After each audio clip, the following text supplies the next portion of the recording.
Estudos em Romanos capítulo 15, relativo às autoridades. Será necessário pular do 8º para o 13º capítulo. Não é que algumas das verdades mais importantes da Bíblia estejam contidas nos capítulos intermediários, mas o tempo concedido para esta série de estudos bíblicos é muito limitado para permitir sua leitura. Portanto, hoje estudaremos o capítulo 13, visto que trata de questões que são de vital importância para todos os crentes na mensagem do terceiro anjo. Este capítulo é frequentemente usado e citado para provar que o governo civil tem algo a ver com religião. E a razão pela qual esse erro é cometido é que o capítulo é considerado um tratado que estabelece os deveres dos governantes civis e mostra os limites aos quais seu poder pode se estender. Mas isso é um erro. Neste capítulo, o apóstolo Paulo está falando a cristãos professos. Como já dissemos, isso é comprovado na parte inicial da epístola, onde, no 2º capítulo, o apóstolo se dirige àqueles que se apoiam na lei e se gloriam em Deus. Desse ponto em diante, a epístola é dirigida aos que professam conhecer a Deus. No 7º capítulo, o apóstolo diz, abre aspas, pois eu falo aos que conhecem a lei, fecha aspas, Romanos 7:1. Portanto, em vez de o capítulo 13 ser simplesmente um tratado sobre o governo civil, mostrando seus deveres e limites, ele é dirigido à igreja, mostrando como deve se relacionar com Deus para não entrar em conflito com os poderes constituídos. Se isso for levado em consideração, será de grande ajuda na solução de muitas questões importantes que são consideradas neste capítulo. Abre aspas. Que toda alma esteja sujeita às potências superiores, pois não há poder senão de Deus. Os poderes constituídos são ordenados por Deus. Portanto, todo aquele que resistir à potestade resiste à ordenança de Deus, e os que resistem receberão para si mesmos a condenação. Fecha aspas. Romanos 13:1 e 2. Esses versículos não devem ser interpretados como ensinando que os cristãos devem obedecer a todas as ordens que os governos civis possam impor a eles. Podemos nos lembrar da época em que isso foi escrito e as pessoas às quais foi dirigido. Foi escrito numa época em que o Império Romano dominava todo o mundo conhecido e foi especialmente dirigido à Igreja de Roma, a capital deste Império Universal. O imperador que reinava naquela época era Nero, e ele era sem dúvida o mais perverso, o mais sanguinário e abominável monarca licencioso que já se sentou no trono de qualquer reino.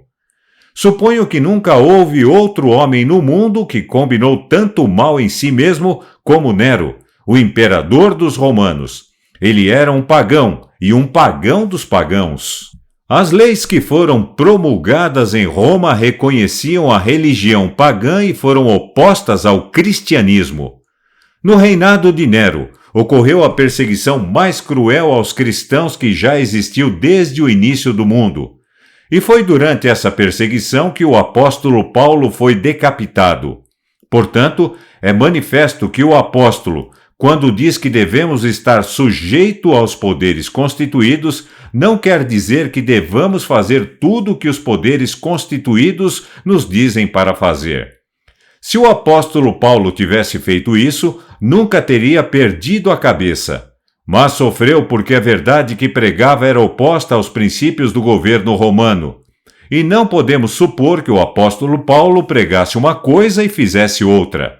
Surge então a pergunta: o que é que ele quer dizer quando nos exorta a estarmos sujeitos aos poderes superiores? Consideremos o fato de forma negativa. Não devemos resistir aos poderes constituídos. Por quê? Porque somos filhos do Altíssimo, filhos do reino dos céus, e a regra desse reino é a paz. O governante do reino é o príncipe da paz. Portanto, uma vez que fomos libertos do poder das trevas e transportados para o reino de seu Filho, devemos permitir que a paz de Deus governe nossos corações. Abre aspas. E a paz de Deus domine em vossos corações, para a qual também fostes chamados em um só corpo, e sede agradecidos. Fecha aspas. Colossenses 3:15. Por esta razão, devemos, abre aspas, seguir a paz com todos os homens e a santidade, sem a qual ninguém verá o Senhor. Fecha aspas. Hebreus 12:14. Em Romanos 12:18, somos instruídos, abre aspas, se for possível, quanto depender de vós, tende paz com todos os homens. Fecha aspas. Isso não quer dizer que devemos conviver pacificamente com todos os homens somente enquanto for possível suportar suas provocações e a partir do momento em que suas provocações se tornarem insuportáveis, estaremos livres para brigar com eles sempre que for necessário. Mas significa que, se for possível, quanto depender de você, você deve viver em paz com todos os homens. Até que ponto é possível ao cristão viver em paz com todos os homens? É possível para ele estar em paz com todos os homens no que diz respeito a ele mesmo, o tempo todo, porque de fato ele está morto para o pecado, mas vivo para Cristo. Cristo habita em seu coração pela fé, e Cristo é o príncipe da paz. Então, não há circunstâncias em que o cristão tenha justificativa para perder a paciência e declarar guerra, seja contra um indivíduo ou contra um governo. Em Gálatas 5:18 é-nos dito que, abre aspas, se sois guiados pelo Espírito, não estais debaixo da lei. Fecha aspas. As obras da carne são as obras que são feitas por aqueles que estão sob a lei, e na lista dessas obras encontramos a palavra contenda. Por isso, o cristão não pode entrar em contendas, porque ele não é carnal. A contenda não pode ter lugar em nós, portanto, da nossa parte será sempre paz. Mas se os homens com quem temos que lidar endurecem o coração contra a verdade de Deus e não forem afetados pela verdade, criarão problemas, mas os problemas serão da parte deles. Conosco haverá paz o tempo todo.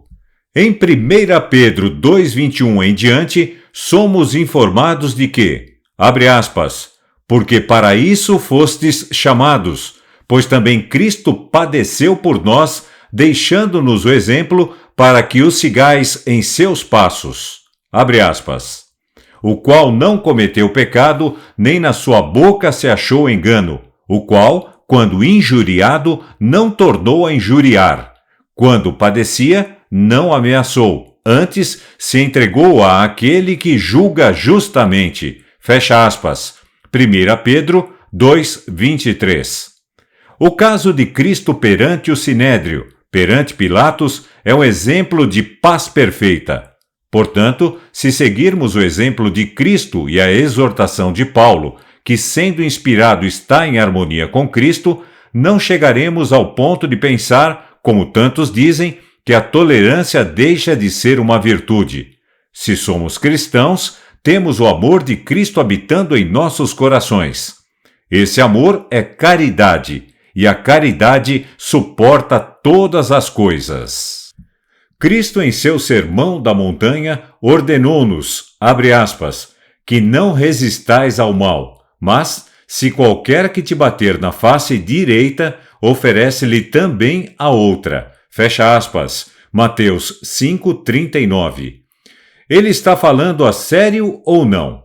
Nesse caso, se um homem mau se aproximar de nós e nos ameaçar com violência pessoal, devemos ou não nos defender?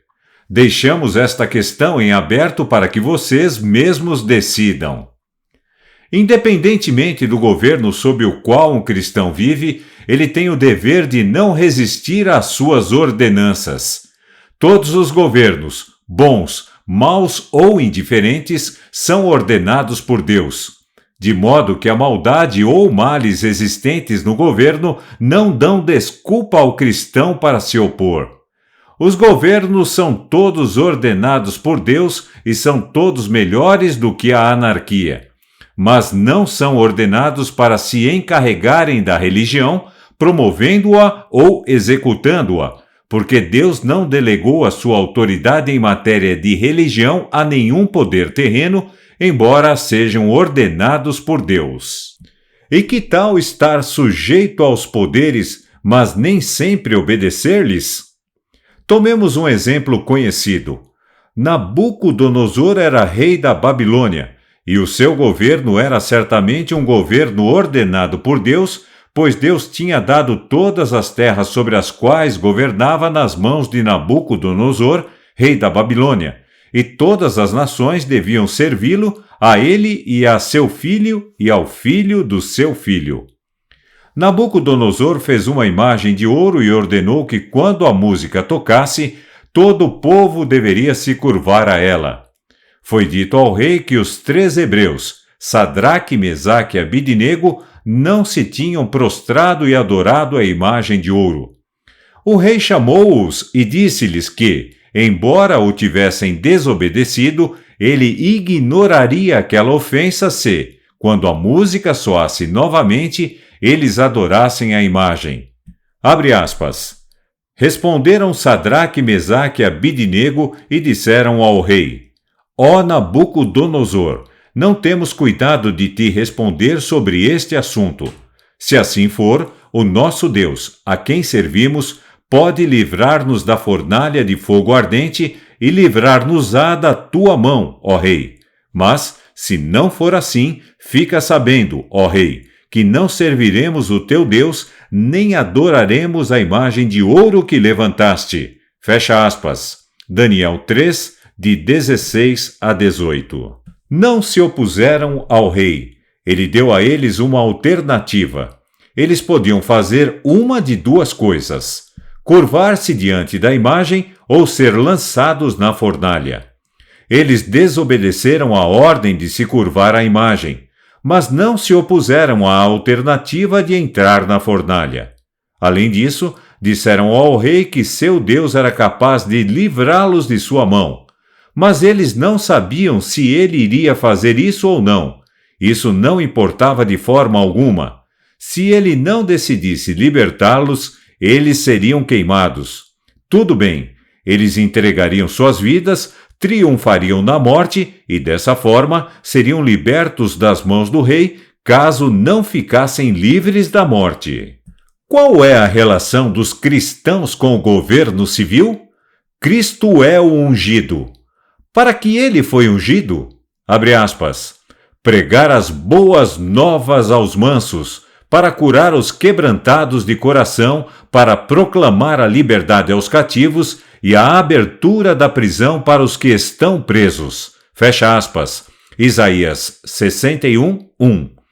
Agora chegará um tempo em que os reinos desta terra se tornarão os reinos de nosso Senhor e de seu Cristo, como afirma o profeta.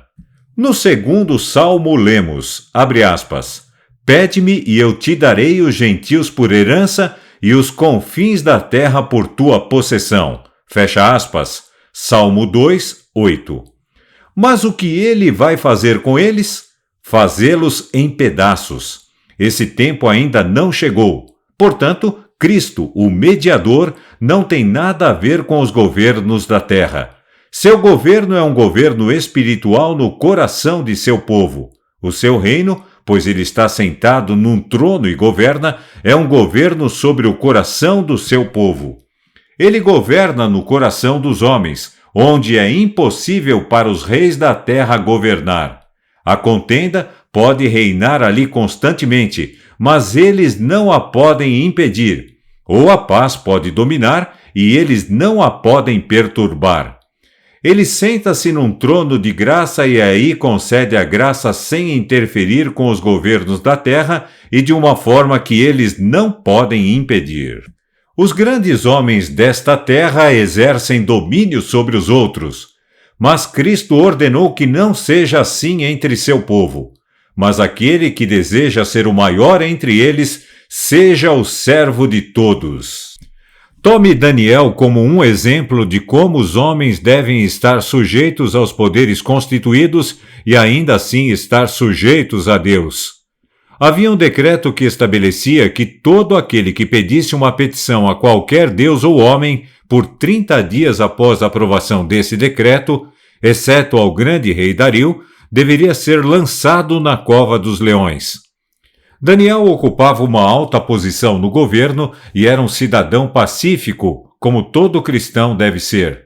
Teria sido muito fácil para ele dizer, abre aspas, não preciso pedir nada a ninguém por 30 dias e posso me fechar em minha casa onde ninguém pode me ver e lá posso adorar a Deus em silêncio e assim continuarei minha religião e adorarei o Deus do céu e ainda não despertarei a ira do rei contra mim. Fecha aspas. Esta é uma questão de vital importância para nós. Quando a perseguição estiver sujeita a vir sobre nós, devemos deixar de trabalhar abertamente em nossos campos no primeiro dia da semana, como temos feito, e fazer algo silenciosamente em nossas casas, para que ninguém nos veja, ou devemos agir como Daniel? Ele abriu suas janelas e fez exatamente o que lhe disseram para não fazer. Petições ao Deus do céu. Ele o fez abertamente, onde seus inimigos pudessem vê-lo, embora o decreto tivesse sido aprovado de que, por seguir tal procedimento, ele deveria ser lançado na cova dos leões. Não estamos nós, quando por medo da perseguição, trabalhando silenciosamente em nossas casas onde ninguém pode nos ver, não estamos escondendo nossa luz debaixo do alqueire? Há quem diga que não há necessidade de ser imprudente. Isso é muito verdade. Mas seremos imprudentes se fizermos como Daniel fez? Podemos dizer que ele cometeu um erro? Em 1 Pedro 2, de 13 a 17, é-nos dito, abre aspas, sujeitai-vos a toda a ordenança humana por amor do Senhor, seja ao rei, como supremo, ou aos governadores, como aos que são enviados por ele para castigo dos malfeitores e para louvor dos que praticam o bem. Pois assim é a vontade de Deus, que fazendo o bem, vocês possam silenciar a ignorância dos homens tolos, como livres e não usando a sua liberdade como manto de maldade, mas como servos de Deus. Honre todos os homens, ame a irmandade, tema a Deus, honre o rei. Fecha aspas. Isso é o paralelo à afirmação no capítulo 13 de Romanos, como é visto no versículo 7. Abre aspas. Portanto, dai a cada um o que deveis, a quem tributo, tributo, a quem imposto, imposto, a quem temor, temor, a quem honra, honra. Fecha aspas. Romanos 13, 7. Pedro leva esse mesmo princípio para as coisas menores da vida e imediatamente após falar do dever de obediência ao rei, ele fala do dever dos servos para com os seus senhores. Se nos encontrarmos sujeitos a um mestre e não houver diferença se ele governa 1 ou milhões, todos devemos estar sujeitos a ele. Mas supondo que o mestre seja um homem mau e ordene aos seus subordinados que façam algo errado, o que acontecerá? Abre aspas. Porque isto é digno de gratidão, se o homem, por causa da consciência para com Deus, suporta a dor, sofrendo injustamente. Pois que glória é essa, se, quando fores esbofeteado por causa das tuas faltas, o suportares com paciência? Mas se, quando fizeres bem e sofreres por isso, o suportares com paciência, isso é agradável a Deus. Fecha aspas. 1 Pedro 2, 19 e 20. Se um homem se encontra sujeito a um mau mestre e faz tudo o que esse mau mestre lhe diz, como pode sofrer por isso? Ele é uma ferramenta voluntária nas mãos do seu mestre, mas o sofrimento é causado pelo fato de que ele não fará as coisas mais ordenadas, e isso é o que é aceitável aos olhos de Deus. Ele desobedeceu ao poder, e porque o desobedeceu, sofre, mas ele sofre por fazer o bem. Se ele obedecer a esse mestre perverso, terá de desobedecer a Deus. sabendo que isso estaria errado. Mas é perfeitamente certo desobedecer ao decreto perverso de um mestre ou governo, desde que, quando vier o castigo, o tomemos com paciência. Isso é aceitável para Deus. O próprio fato de um homem sofrer por fazer o bem mostra que ele é um servo de Deus e aceito por ele. Então, como podemos estar sujeito aos poderes constituídos e ainda ir diretamente contra o que eles dizem? Submetendo-nos ao castigo, mas não praticando o mal que nos mandaram fazer. Como cristãos, devemos lealdade a Deus, o poder supremo, e somente a Ele. Abre aspas. Não temerás, então, o poder? Fazei o que é bom, e sereis louvados por ele. Fecha aspas. Romanos 13, 3. A mesma verdade é apresentada pelo profeta Isaías quando diz, abre aspas, não chameis conjuração a tudo quanto este povo chama conjuração, e não temais o que ele teme, nem tampouco vos assombreis. Ao Senhor dos exércitos, a ele santificai, e seja ele o vosso temor, e seja ele o vosso assombro. Fecha aspas. Isaías 8, 12 e 13. Os cristãos devem santificar o Senhor em seu coração. Então ele será seu temor, e eles não temerão o que os homens farão com eles. Pedro revela a mesma verdade quando diz, abre aspas, mas, se padecerdes por causa da justiça, bem-aventurados sois, e não temais o terror deles, nem vos perturbeis, mas santifique o Senhor Deus em vosso coração, e estejais sempre prontos para dar uma resposta a todo homem que vos perguntar o motivo da esperança que há em vós com mansidão e temor. Fecha aspas. 1 Pedro 3, 14 e 15. Não tenha medo do terror. Por quê? Porque santificamos o Senhor Deus em nosso coração e Ele é o nosso temor. Deus está conosco, Cristo está conosco, e quando os homens nos acusam, eles lançam as acusações sobre nosso Salvador. Ele é quem sofre, não nós. Devemos santificar o Senhor em nosso coração e estar sempre prontos para dar uma razão da esperança que está em nós. Pareceu-me, pelas conexões dessas palavras e da Escritura que é citada, que o momento especial em que devemos dar essa resposta de esperança que está em nós é o momento em que somos apresentados aos magistrados por fazer o bem. Que ajuda nós temos? Temos santificado o Senhor Deus em nosso coração, levando sua palavra em nosso coração. Portanto, não precisamos fazer nenhuma grande provisão para o que vamos dizer, pois Deus dará boca e sabedoria, as quais todos os seus adversários não serão capazes de contradizer ou resistir. Fecha aspas. Lucas 21, 15. Parece-me que a coisa mais importante para todos nós, que temos esta verdade especial que nos trará problemas com os poderes constituídos, é santificar o Senhor Deus em nosso coração pelo Espírito de Deus e sua palavra. Devemos tornar-nos estudantes da palavra de Deus e seguidores de Cristo e do seu Evangelho. Creio que há agricultores e mecânicos entre nós que, embora nunca tenham sido capazes de juntar textos para pregar um sermão, ainda assim santificaram o Senhor em seu coração pelo estudo fiel de sua palavra.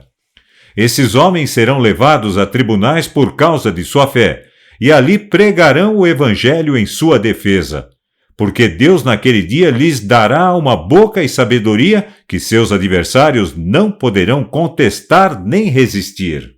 Há quem diga, por vezes, que não vale a pena tornar a nossa fé bem visível e, desse modo, atrair a perseguição. Mas se seguirmos essa conduta, irmãos, o que é que estamos a fazer senão a esconder a nossa luz debaixo do alqueire? Se não deixar que ninguém veja o brilho da sua luz, para que ela serve?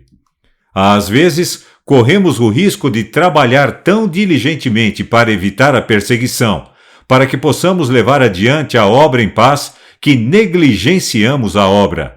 Dizem-nos que, se desobedecermos às leis e formos presos, as nossas mulheres e famílias sofrerão, e que o nosso primeiro dever é cuidar delas.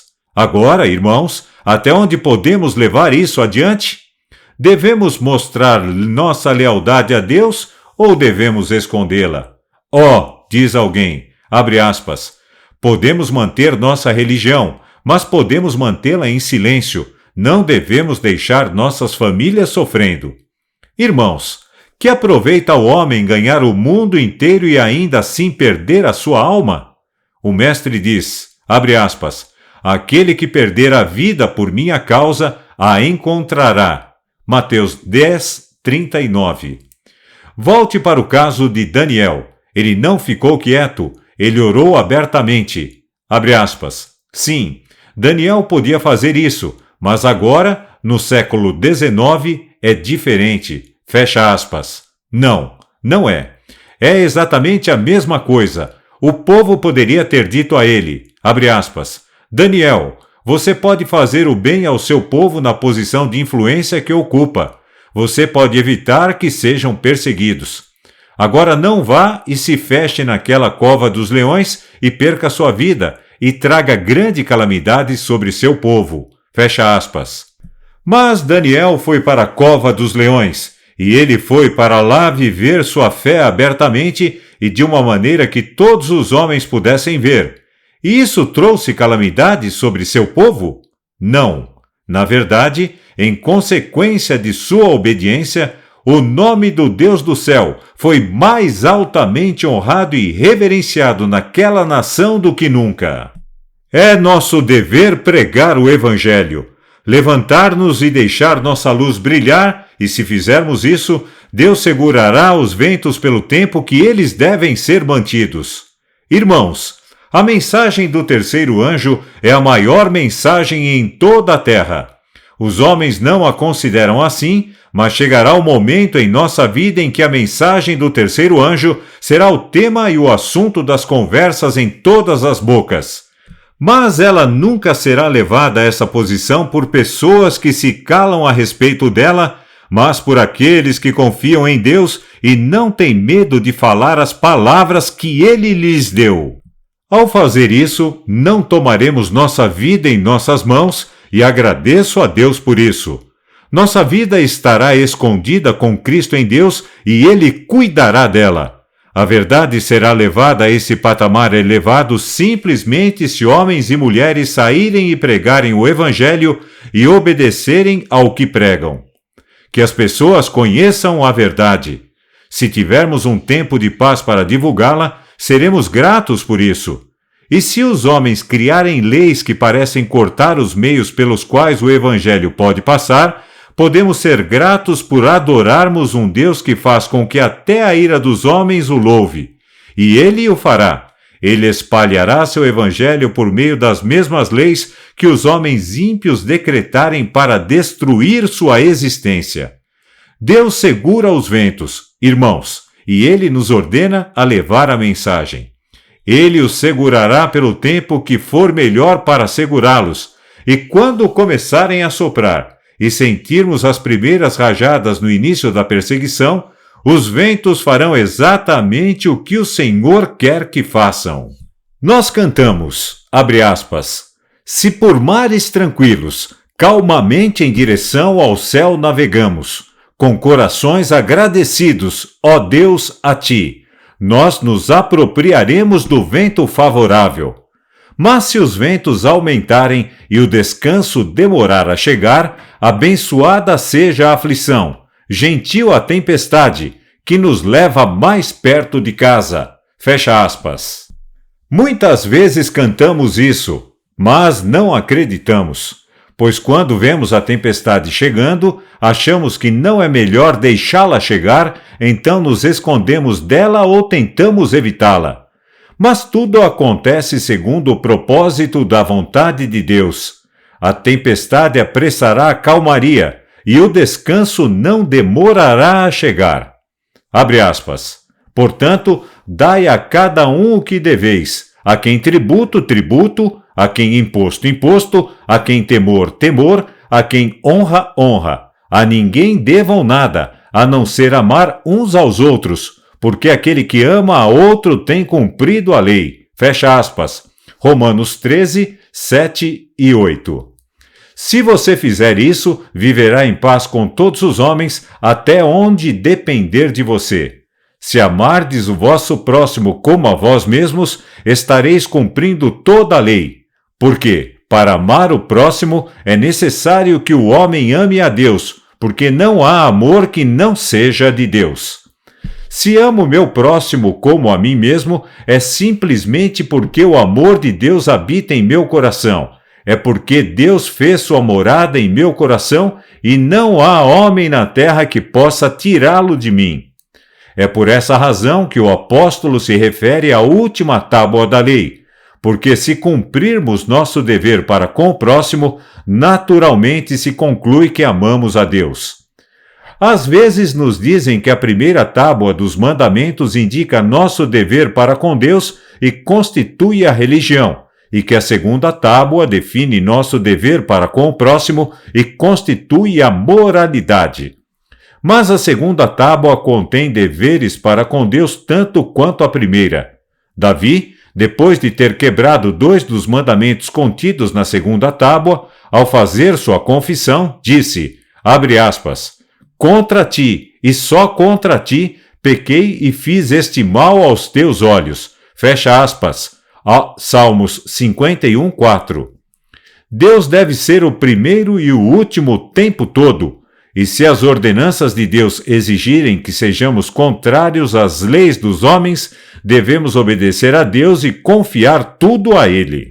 Não importa se os homens ímpios estão impedindo o caminho, devemos seguir em frente com nosso trabalho. Quando Israel estava saindo do Egito, chegou a um lugar onde o Mar Vermelho estava diante deles e as montanhas e os exércitos dos egípcios atrás. Mas a ordem de Deus a Moisés foi, fala aos filhos de Israel que avancem. Mas como poderiam, com o mar diante deles e seus inimigos atrás? Isso não importava. Deus disse, avancem. Estas coisas estão escritas para advertência nossa, para quem já são chegados os fins dos tempos. Os israelitas deveriam avançar com a palavra de Deus. Não importava se o mar estava diante deles. Deus o abriu para que eles passassem a pé enxuto. Mas se ele não tivesse feito isso, eles poderiam ter passado por cima da água da mesma forma. Poderiam ter atravessado apoiando-se na palavra de Deus. Foi assim que Pedro caminhou no mar da Galileia.